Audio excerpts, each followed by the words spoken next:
Bismillahirrahmanirrahim. Assalamu alaikum dear students. Hope you are fine and doing well. Your course title is Sculpture for Public Place and Community, for which the course code is FINE 4131.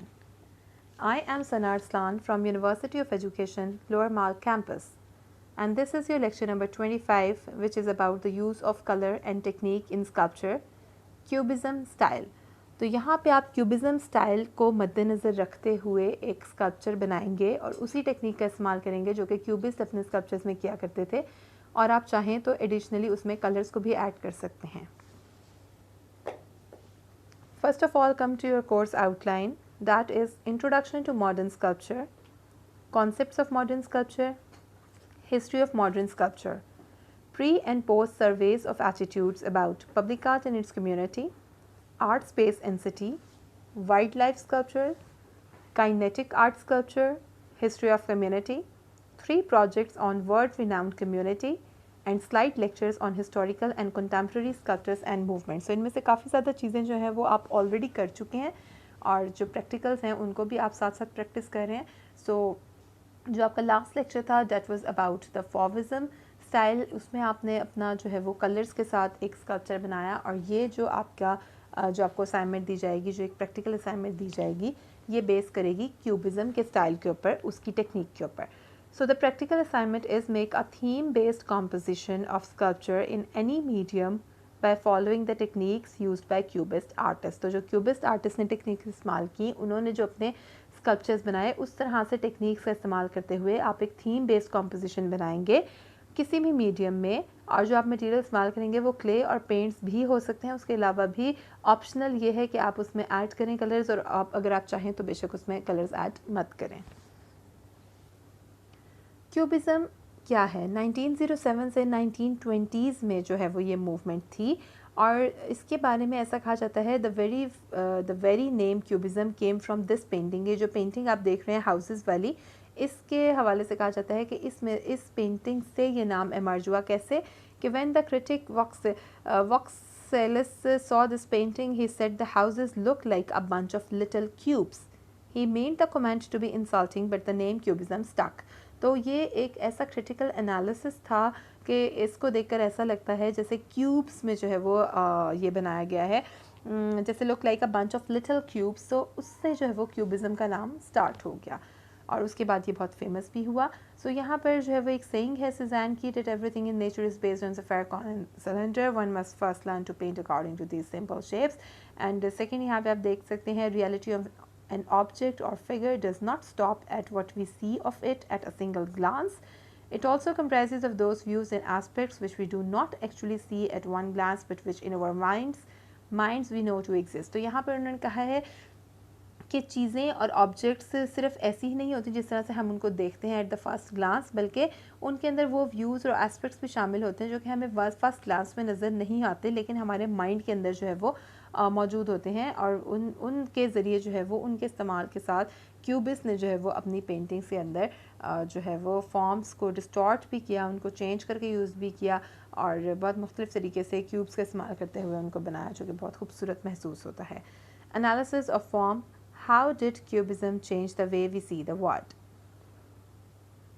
Analysis करते हैं form का, जो उन्होंने form use की किस तरह से की, और किस तरह से क्यूबिज़म ने जो है वो वर्ल्ड को, दुनिया को देखने का एक नज़रिया ही मुख्तलिफ कर दिया, चेंज कर दिया. First of all the flat colours. No illusion of 3D by using shading और टोनल मॉडलिंग. तो फ्लैट कलर्स का इस्तेमाल किया गया, 3 डायमेंशनल नहीं बनाया गया चीज़ों को, उनकी मॉडलिंग उस तरह नहीं की गई. Objects painted from different angles. अब मुख्तलिफ एंगल्स के साथ चीज़ों को पेंट किया गया. मतलब यहाँ पे जैसे अगर आप एक पोर्ट्रेट देख रहे हैं तो एक आंख के साथ ऑल्टरनेट पे जो दूसरी आंख बनाई गई है उसकी प्लेसमेंट डेफिनेटली रियलिस्टिक तरीके से नहीं की गई. तो ऑब्जेक्ट्स को मुख्तलिफ एंगल्स के साथ पेंट किया गया. Complex interlocking shapes create feelings of tension and anxiety in viewer. तो जो कॉम्प्लेक्स शेप्स हैं उनसे जो है वो व्यूअर के अंदर एक एनजाइटी सी क्रिएट हो जाती है, वो इसके बारे में मज़ीद सोचने पे मजबूर हो जाता है कि किस तरह से इस पेंटिंग को बनाया गया और इसमें क्या प्रेजेंट करने की कोशिश की गई है. वर्टिकल और diagonal plane lines disrupt the composition. Details are edited out. Instead simplify, select and modify from nature.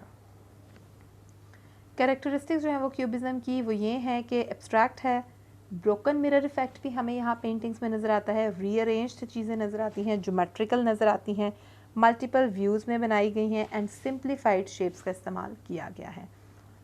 Self portrait by Picasso, left hand side पे आप देख सकते हैं, एब्स्ट्रैक्ट है, does not look like real life. Abstract इस हवाले से है कि ये रियल लाइफ से जो है वो इसकी इंस्पिरेशन ज़रूर ली गई होगी कि रियल लाइफ में इमेज कैसा होता है, लेकिन ये उस तरह नहीं है, बल्कि एब्स्ट्रैक्ट तरीके से और थोड़ा ज्योमेट्रिकल शेप्स के साथ इसको बनाया गया है। सेकंड पे आप जो है वो राइट हैंड साइड पे देख सकते हैं जो सिंप्लीफाइड शेप्स आपको नज़र आ रही हैं, बिल्कुल सिंप्लीफाई कर दिया गया है फॉर्म्स को और उनके साथ पेंटिंग को बनाया गया। अच्छा, लेफ़्ट साइड वाली की दोबारा बात करूँगी तो यहाँ पर जो इमेज बनाया गया है वो देखने में एक इंसानी शक्ल ही महसूस होती है, लेकिन उसको एब्स्ट्रैक्ट फॉर्म दी गई है। ब्रोकन मिरर इफेक्ट, जैसे एक शीशा टूट जाता है उस तरह का इफेक्ट आपको पेंटिंग्स में नज़र आएगा।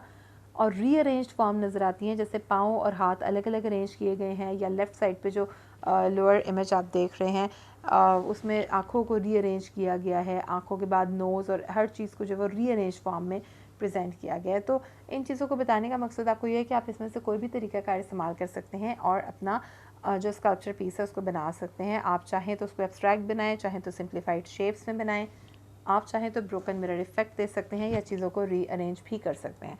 You have more options also, जिनमें ज्योमेट्रिकल शेप्स शामिल हैं। ज्योमेट्रिकल शेप्स वाले इमेजेस आप ऊपर देख सकते हैं, Jacqueline with crossed hands and girl with a boat, और नीचे जो है वो more than one view present किया गया है। तो इस तरह से भी आप चाहें तो अपना स्कल्पचर पीस बना सकते हैं। सो सीज़ैन क्यूबिज्म के बारे में बात करूँगी।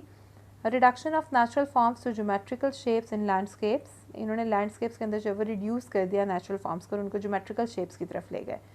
Distortions for expressive purposes, representation of word in a less literal and more conceptual way, ठीक है, and shifting and glittering ambiguous space। तो इन्होंने चीज़ों को जो है वो ज्योमेट्रिकल शेप्स की तरफ ले जाकर उनको मज़ीद सिंप्लीफाइड कर दिया।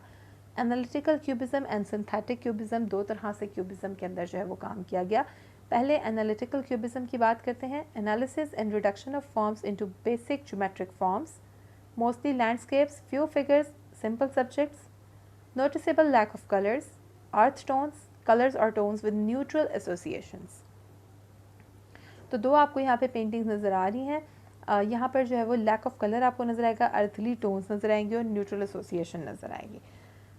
फैसेट क्यूबिज्म है, एक्सप्लोसिव ब्रेकअप्स ऑफ फॉर्म है, painting becomes more complicated, divided into multiplicity of tiny planes and reassembled by means of facets। तो यहाँ पर चीज़ों को जैसे टाइनी प्लेन्स में चेंज में जो है वो पहले उसको डिवाइड किया गया into multiplicity of tiny places और उसके बाद उसको जो है वो facets में जो है वो and resembled by means of facets, use of straight lines then curves उसके अंदर जो है वो ऐड किए गए कि पहले स्ट्रेट लाइंस का इस्तेमाल किया गया, फिर उसमें कर्व्स के साथ जो है वो डिफरेंट फॉर्म्स जो है वो ऐड की गई। सिंथेटिक क्यूबिज्म, वाइब्रेंट कलर्स इसके अंदर लगाए गए, collage created, wallpapers, fake chair caning, newspapers, playing cards, cigarette packs with और without patches of paint, different materials than just canvas, referred to as blunt and straightforward, considered easy to read। तो यहाँ पर आपको कोलाजेस भी नज़र आएंगे और different किस्म की सर्फेसेस और डिफरेंट तरीके से काम को किया गया। सिर्फ कैनवस और पेंट में काम नज़र नहीं आता बल्कि डिफरेंट तरीके से काम किया गया है। ब्लंट और स्ट्रेट फॉरवर्ड है और कंसिडर किया जाता है ईजी टू रीड। यहाँ पर आपको स्क्रीन पे जो है वो क्यूबिस्ट स्कल्पचर्स भी नज़र आ रहे हैं। The draped woman, head of a woman and the baboon, mostly dark colors use किए गए, not very abstracted, mostly जो है वो इनको ह्यूमन या फिर एनिमल बॉडी के साथ ही प्रेजेंट किया गया और फिर उनकी डिस्टॉर्शन दिखाई गई है। So I will once again repeat about your that what is your practical assignment. तो प्रैक्टिकल असाइनमेंट में आप थीम बेस्ड कॉम्पोजिशन करेंगे। क्यूबिस्ट आर्टिस्ट के स्टाइल के अंदर उनकी टेक्निक को इस्तेमाल करते हुए आपने काम करना है। आप क्ले आपका मटेरियल हो सकता है और आप ऑप्शनल है कि उसके ऊपर पेंट करें या ना करें, it's completely up to you. So here are some of the sources that if you want to know more about Cubism and Cubist artists and the sculpture, so you can take help from them, these sources. So this is the end of today's lecture. I hope आपको अच्छे से ये समझ आ गया होगा. So I will repeat one of the thing for you, that is कि यहाँ पे जो abstract portrait बनाया गया, self portrait of Picasso, जो है वो as I have already told you कि ये एब्स्ट्रैक्ट कर दिया गया है फॉर्म को, does not look like real life, तो ये रियलिस्टिक से डिफरेंट होता है. ठीक है. उसके बाद सिंप्लीफाइड शेप्स हैं, ब्रोकन मिरर इफेक्ट है, रीअरेंज्ड फॉर्म्स हैं, फिर ज्योमेट्रिकल शेप्स आएंगी जहाँ पर सिर्फ स्क्वायर्स वगैरह के साथ काम किया जाएगा. That is a bit different from the abstract one. And more than one view से इसको प्रेजेंट किया गया है. तो आप अपनी असाइनमेंट को जो है वो सोचें कि आप उसके बारे में क्या बनाएंगे, चीज़ों को फिर अरेंज कीजिए. And best of luck for your work. Take care. ये दोनों असाइनमेंट्स आपने गूगल क्लासरूम में सबमिट करवानी है. और टिल देन टेक केयर. अस्सलाम वालेकुम.